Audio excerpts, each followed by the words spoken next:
All right, y'all. This is my short video on chapter 15, looking at religion and, what sociologically is behind religion. Now, I always need to preface this with this isn't a religion major, so I'm not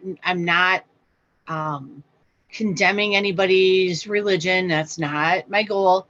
I am Christian, so I know the Christian holidays. I may not know other holidays because they're not what I celebrate. But it doesn't matter because when we're looking at the sociology of religion, we're looking at what religion as a whole is doing, whether you are Christian or you are Jewish or you are of the Islamic faith or you're, Catholic. It doesn't matter. All religions are, in essence, from a sociological standpoint, the same. Religion is very symbolic. It represents things. It represents things in history. It represents whatever religious book you follow, what that book says. So it's very symbolic. What I'm going to talk to you about today is the theories, and it's the general theories of religion. So we're going to talk about functionalism, conflict, and symbolic interaction. So the first thing I want you to do for this is to make sure in this assignment that you are telling me what what you think one function of religion is. I'm going to talk about some, but I want you to tell me what you think one function of religion is, what you see as one issue as a conflict theory perspective in religion, and what you see as something of a symbolic interaction nature for religion. And I don't care if it's your own religion, I don't care if it's another religion, but tell me one thing that you believe is a function of religion, is a conflict theory issue of religion, is a is a symbolic interaction issue with religion. Okay, so that's your assignment for this. But let me explain what I'm talking about. So again, remember, I'm looking at my other screen over here. I just want to make sure that I cover everything for you.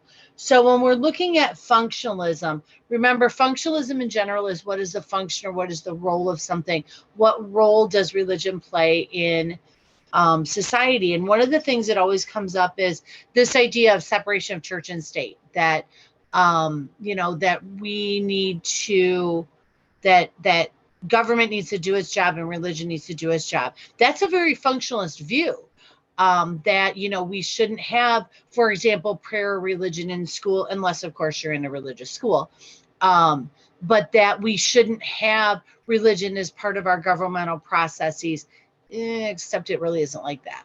If you've ever paid attention to the back of your money, especially paper money, it says "In God We Trust" right on it. So, that's not really, but I understand what they're saying. And when they say separation of church and state, they're talking about a very functionalist idea that state, being government, needs to do their job and religion needs to do their job, and the two need to be separate. But we know that functionalism talks about this process of all these institutions, family, religion, politics, all of that, education, all of that, working together to keep the world in balance. So for religion, religion is their role is to provide direction and to provide spiritual direction.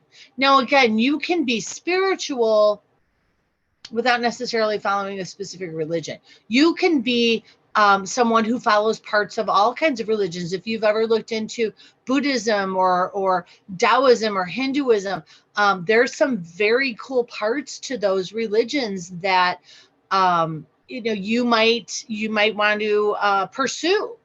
So it just, it's this idea that it's provides answers to many things, but also that it's a spiritual journey. Now I'm going to go back in time a little bit. Let's go back to 9/11.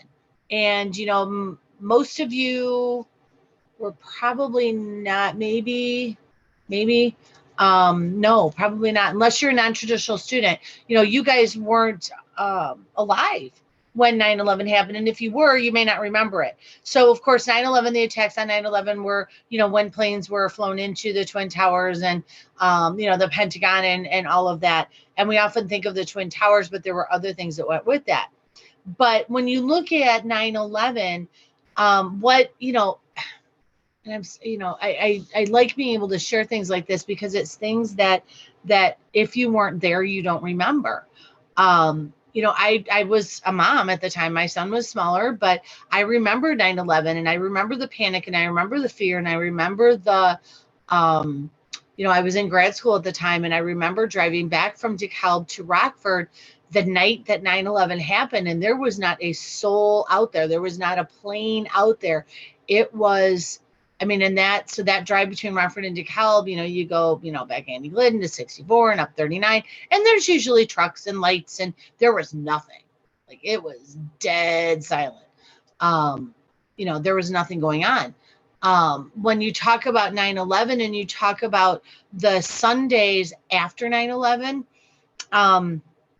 churches, synagogues, mosques, all of those were overflowing with people looking for answers, looking for the why this happened, you know, looking for spiritual direction. It is the time in history, quite honestly, other than maybe the World War II events, that, you know, the churches were at the highest capacity. I know our church here in Rockford was full in the sanctuary. We were full in the narthex, which is like the open social area right outside of where we go into worship. And then we have a fellowship hall behind that. And so, you know, there was lots of open space. We were packed. It was standing room only, back to the wall. I mean, it was a huge thing. People were searching for answers. So that's what, when we talk about religion, that's what we talk about. The role or the function of religion is to provide answers for people. That's really what they're there to do. Conflict theory, moving on to conflict theory. Remember, conflict theory is all about power and control.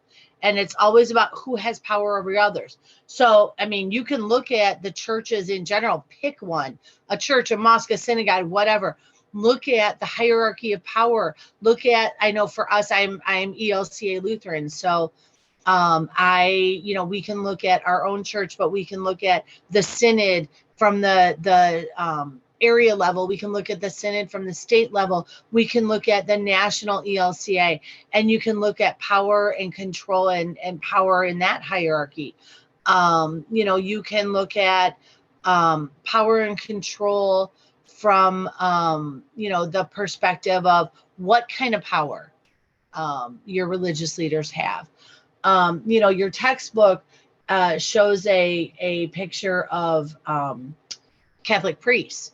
And so one of the issues with religion and power and conflict theory also comes in feminist theory, sort of, that, and Catholics, please don't go there. Okay. I'm not dissing your religion at all. But if you look at it from a sociological standpoint, and you look at power and control in religion, and you look at the Catholic Church, women will not be in a position of higher power in the Catholic Church. It's not what they do. It will always be men. It's not just a Catholic Church. You know, there are many churches, many denominations that the leaders of that church are men. Whether it's, you know, there's I'm not really sure what denomination is. There's a church up here in Rockford that's kind of an open, not really affiliated with any one particular,